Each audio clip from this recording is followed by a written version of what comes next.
pasó con Diosdado y transición fallida? El doble mensaje de Estados Unidos. ¿El rey Carlos III reconoce a Delcy Rodríguez? El oro pone a prueba su legitimidad. La herida abierta de los terremotos. Casi 5.000 fallecidos y miles de personas sin rastro. Les contamos. Que la fuerza, la fe y la solidaridad sigan siendo el camino para la recuperación de nuestro país. Amigos, bienvenidos a la emisión matutina de Noticias Impacto Venezuela. Hoy es jueves 16 de julio de 2026. Soy Mildred Manrique. Comenzamos. Algo cambió en el tablero venezolano. Mientras investigaciones y recompensas siguen abiertas en su contra, Diosdado Cabello habría pasado a desempeñar un rol muy distinto al de los últimos años frente a Estados Unidos, el de operador político, negociador y garante de la gobernabilidad. Juan Gutiérrez Gamba nos cuenta. Tras la captura de Nicolás Maduro, el tablero político venezolano ha dado un giro inesperado. The New York Times revela que Diosdado Cabello ha asumido un nuevo rol central, convirtiéndose en el interlocutor clave para los Estados Unidos. Esta reconfiguración redefine la estructura de mando del chavismo en un momento de absoluta incertidumbre. Más allá del plano internacional, el reportaje también genera preguntas sobre el impacto político dentro del chavismo. Cabello, que históricamente ha sido el crítico más radical contra Washington, hoy ocupa un lugar estratégico para garantizar la estabilidad del Estado. Diosdado Cabello, más allá de que es un antiimperialista solamente en la retórica, de la boca para afuera, si bien no es que está siendo el mayor aliado de los Estados Unidos en este momento, entendió que su mejor movida tácticamente en este momento es simplemente trabajar con Estados Unidos para cuidar su supervivencia. O sea, aquí lo que vemos es a un Diosdado que antes se veía guapo, apoyado y como el hombre fuerte en Venezuela, lo vemos como un actor más trabajando por los intereses de los Estados Unidos en el país para tratar de salvar su pellejo. La gran interrogante recae sobre las investigaciones judiciales en su contra por narcotráfico y si éstas actúan como una herramienta de presión para forzar una transición negociada. Los Estados Unidos van a hacer la vista gorda con las investigaciones sobre Diosdado Cabello, a cambio de la promesa de Cabello de que él va a mantener a raya a los colectivos en el país. Por otro lado, Diosdado va a seguir trabajando con los Estados Unidos como si no existiera ninguna investigación. Sin embargo, algo que sí me parece interesante de la nota del New York Times hoy es que, y creíble, es que esa relación es muy frágil. Y si en algún momento Estados Unidos piensa que su plan en Venezuela no está avanzando como debiera o necesitan sacrificar algún chivo expiatorio, es muy probable que Delcy Rodríguez termine entregando a Diosdado Cabello. La contradicción es evidente. Cuando el discurso oficial sigue criticando al imperialismo, en los hechos el gobierno necesita ser práctico para evitar el colapso total de las instituciones. La capacidad de Cabello para mantener cohesionadas a las Fuerzas Armadas y a las bases del oficialismo será determinante para definir si estamos ante una transición ordenada o una fragmentación del poder. Lo que queda en entredicho es que la retórica de Diosdado Cabello era eso, simplemente retórica, simplemente balbuceo para los medios de comunicación, propaganda para su público interno, pero en ningún momento hubo ni la intención ni las capacidades reales de esa ala más radical de inmolarse por el país, de inmolarse por la revolución o simplemente enfrentar al chavismo. Lo que queda claro con estos movimientos de Diosdado Cabello es que está simplemente pujando por su supervivencia, apostando a sobrevivir a este proceso y que su antiimperialismo era algo meramente de cartón. La política internacional suele cambiar principios e intereses. El caso de Diosdado Cabello refleja cómo un dirigente que durante años estuvo en el centro de las sanciones y acusaciones de Washington puede convertirse, según publicaciones periodísticas, en un actor relevante para determinados procesos de diálogo. En Impacto Venezuela nos interesa conocer sus opiniones, por eso de lunes a viernes publicamos en todas nuestras plataformas digitales la pregunta del día. La de hoy es la siguiente. El reportaje del New York Times sobre el nuevo rol de Diosdado Cabello como presunto interlocutor con Estados Unidos también abre interrogantes sobre el futuro de su entorno al mencionar una supuesta proyección de su hija como relevo político, pero ¿podría Daniela Cabello convertirse en una figura presidencial? Argumenta tu respuesta, los comentarios están a tu disposición, te leemos en la emisión estelar. Nada ha cambiado. Esa fue la advertencia que marcó una audiencia del Congreso de Estados Unidos, donde expertos y ONGs denunciaron que la represión y los presos políticos siguen siendo una realidad en Venezuela. El informe con Juliana Palmar. En Venezuela aún no existe una transición democrática genuina. Con esta advertencia, la directora del Programa para Venezuela de la Oficina de Washington para Asuntos Latinoamericanos, WOLA, Laura Dipp, intervino este miércoles en la Audiencia Especial de Derechos Humanos en Venezuela, Estatus y Oportunidad, organizada por la Comisión Tom Lantos del Congreso de Estados Unidos, donde parlamentarios, expertos y organizaciones no gubernamentales evaluaron el deterioro de las libertades civiles y políticas en el país, documentados por organismos de Naciones Unidas y la Comisión Interamericana. Over the past 2 decades, Venezuelan's authorities have gradually dismantled democratic institutions. The courts were captured, electoral authorities placed under executive control, and oversight bodies turned into instruments of abusive power. This enabled a policy of politically motivated persecution, arbitrary detentions, and forced disappearance, torture that the UN fact-finding mission has found to constitute crimes against humanity. Por su parte, la coordinadora de la ONG Justicia, Encuentro y Perdón, Marta Tineo, denunció que 518 personas continúan detenidas por razones políticas en Venezuela, pese a las excarcelaciones registradas durante este año. Tineo aseguró que 795 presos políticos han recuperado su libertad en 2026, aunque la mayoría sigue sometida a medidas cautelares y libertad condicionada. La excarcelación de un número importante de presos por razones políticas y luego la promulgación de la ley de amnistía que permitió que otros finalmente vieran concluidos procesos judiciales ha representado un alivio. Sin embargo, como observadores independientes que habitamos el terreno, al evaluar con rigor técnico estos procesos, constatamos que siguen existiendo desafíos que requieren atención.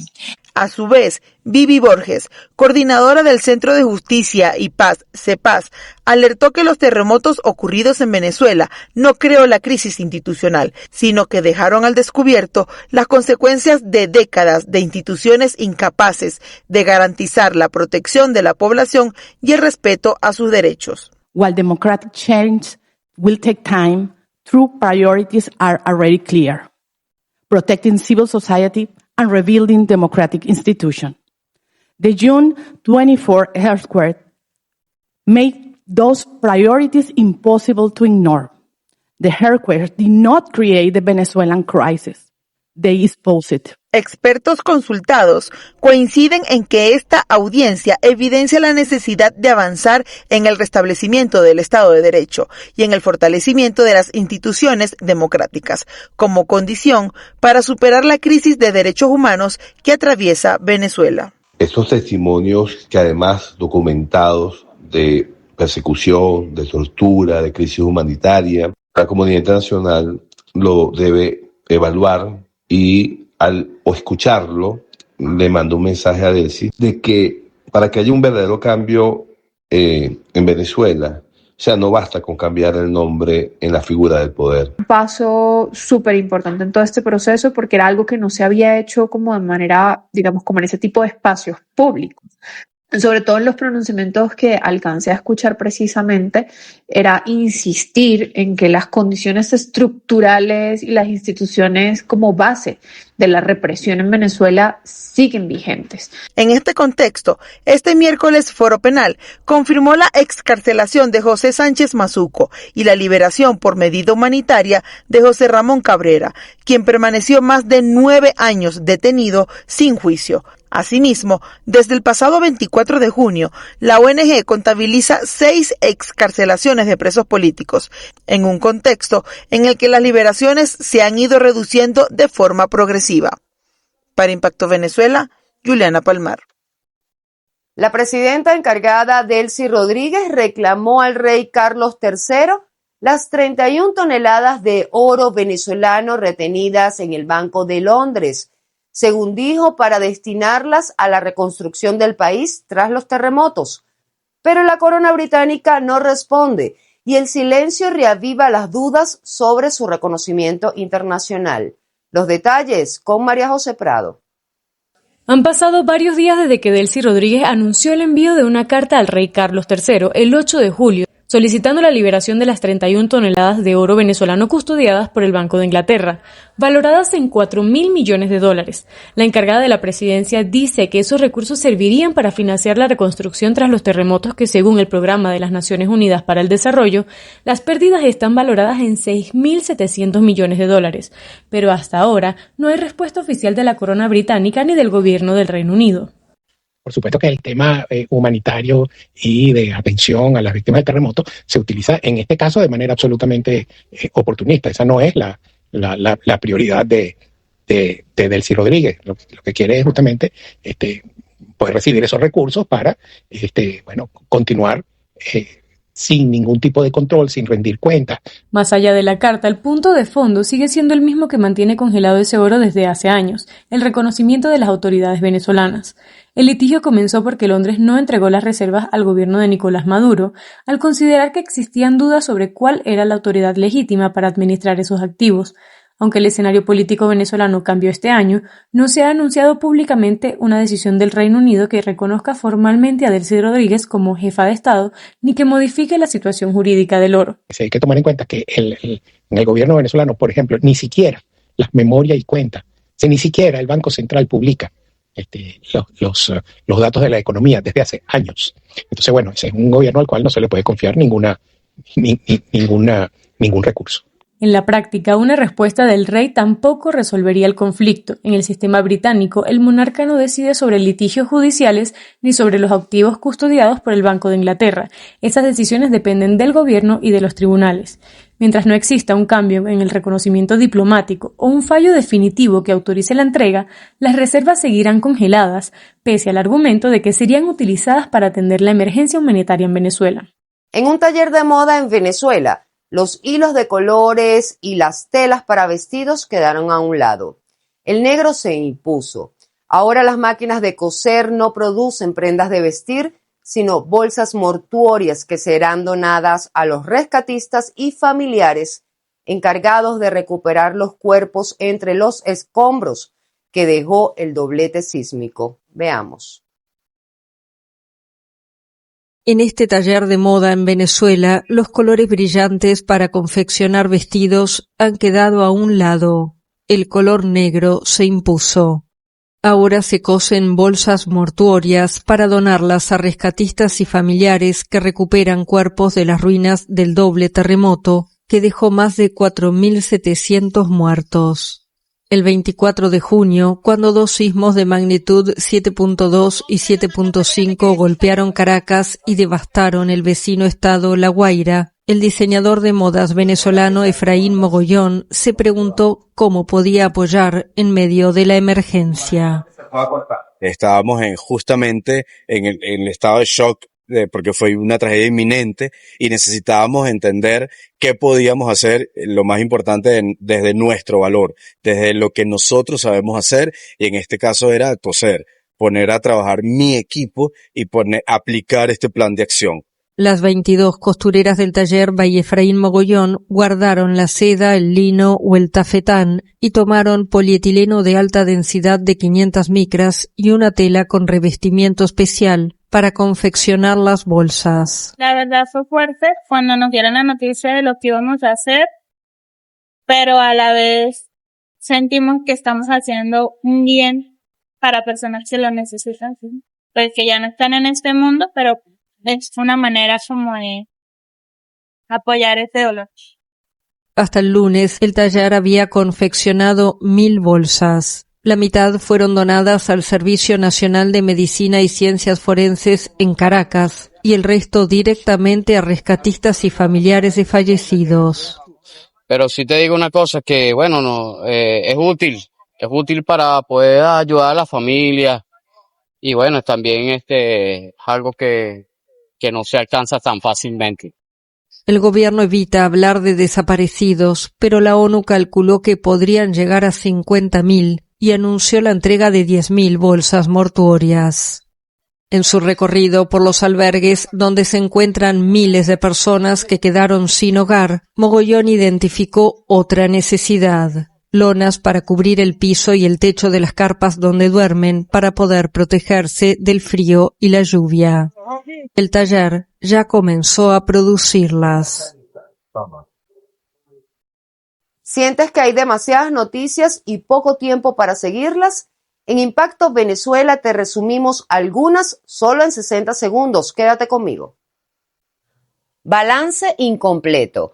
Casi 5.000 muertos y desaparecidos sin rastro. La falta de información oficial sobre el número de desaparecidos continúa dificultando dimensionar el verdadero impacto humano del doble terremoto del 24 de junio en Venezuela. Las autoridades han elevado la cifra de víctimas a 4.829 fallecidos, con más de 16.700 heridos, 17.907 personas desplazadas o sin vivienda y 190 edificios completamente colapsados. Al menos 315 cuerpos permanecen sin identificar y organizaciones humanitarias advierten sobre miles de personas cuyo paradero sigue siendo desconocido. La opacidad en los datos ha generado preocupación entre familiares y expertos, quienes consideran que el número real de víctimas podría ser mayor en una emergencia que ya es considerada una de las peores tragedias de la historia contemporánea del país. Imparable ayuda internacional. Estados Unidos y España redoblan apoyo. Estados Unidos anunció el envío de un sexto puente aéreo humanitario transportando más de 45 toneladas de asistencia, incluyendo 10.000 kits de higiene, 6.000 luces solares, 5.000 bolsas de alimentos y suministros médicos destinados a reforzar el hospital de campaña instalado en las zonas afectadas. Paralelamente, un avión procedente de Madrid arribó al país con 42 toneladas de ayuda humanitaria, entre ellas plantas eléctricas, carpas, kits de higiene, alimentos y equipos de emergencia que serán distribuidos principalmente entre las familias damnificadas de La Guaira. Ambos envíos reflejan que pese al paso de las semanas, la emergencia venezolana sigue requiriendo un importante apoyo internacional y una respuesta sostenida para atender a miles de personas que permanecen sin hogar y en condiciones de alta vulnerabilidad. El presidente de Estados Unidos, Donald Trump, sorprendió al asegurar que el mercado petrolero en Venezuela vive su mejor etapa, destacando la participación de grandes compañías. Escuchemos parte de lo que dijo. Venezuela was actually 48 minutes, but let's call it one day. And we paid for the cost of that war 50 times over, more than 50 times over already. And they've been great. The people from Venezuela, the leadership has been fantastic. And we're working with them, and the big oil companies are moving in. They've made more money for themselves in the last few months than they made in the history of the country. And it's just it's being properly run. They have oil. They have so much oil. You find the oil there, Pete, you just look down on the ground and you say, oh, that's oil. Just drill it. There's very few places that have anything like that. But we have a great relationship with the leadership. We've worked with them very closely. Amigos, muchísimas gracias por su sintonía. Visiten impactovenezuela.com y @impactove en redes sociales para más información. Recuerden además suscribirse al canal de YouTube, activar las notificaciones, compartir y por supuesto comentar. Soy Mildred Manrique.